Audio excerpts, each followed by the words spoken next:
लेकिन पाकिस्तानियों PIA का नया कारनामा, PIA स्ट्राइक्स अगेन। ये कारनामे इनके जो हैं आजकल बार बार आप सुनते हैं। एक और कारनामा सुने, PIA की एयर होस्टेस हैं, 30 आईफोन जो हैं वो स्मगल करते हुए, नादिया नाम है इनका, ये पकड़ी गई हैं।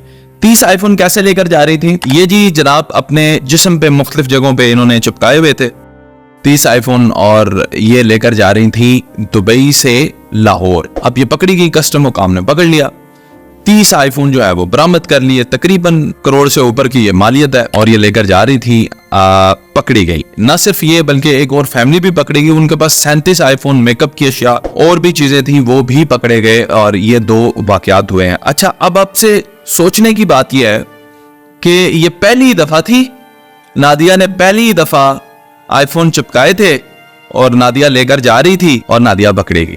आपको लगता है ये ऐसा ही होगा? नहीं, ये ऐसा नहीं, बल्कि ये नादिया कई दफा सक्सेसफुल हुई होगी, उसके बाद अब आके पकड़ी गई, और कई भी और लोग होंगे जो इस काम में इनके साथ मुलव्वस होंगे, वो इसी तरह काम करते होंगे, और फिर उनमें से कोई कोई पकड़ा जाता है, और फिर ये इसमें जो प्राइज मनी है ना जी, वो इतनी ज्यादा होती है कि रिस्क वो लेने के लिए तैयार हो जाते हैं। और फिर उन्हें ये भी पता होता है अब पकड़े गए हैं, इंक्वायरी खुल गई, FIR दर्ज होगी, अब क्या होगा?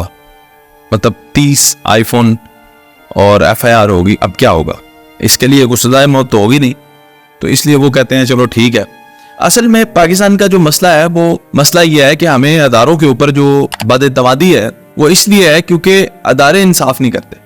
अदारे अगर इंसाफ करते हो तो कोई बंदा किसी को कहे आओ मैं तुम्हें अदालत में मिल लेता हूँ, आ जाओ, पर्चा करा लो, पर्चा करा लूंगा, थाने में मिल लेता हूँ। क्यों कहते हैं ये? उन्हें पता है हमारा कंट्रोल चलता है। तो ऐसी जगहों पे जो बहुत सारे लोग होते हैं, अब जो 30 आईफोन इससे मंगवा रहा है वो इसको छुड़वा भी लेगा, वो इतने तो स्ट्रांग होंगे।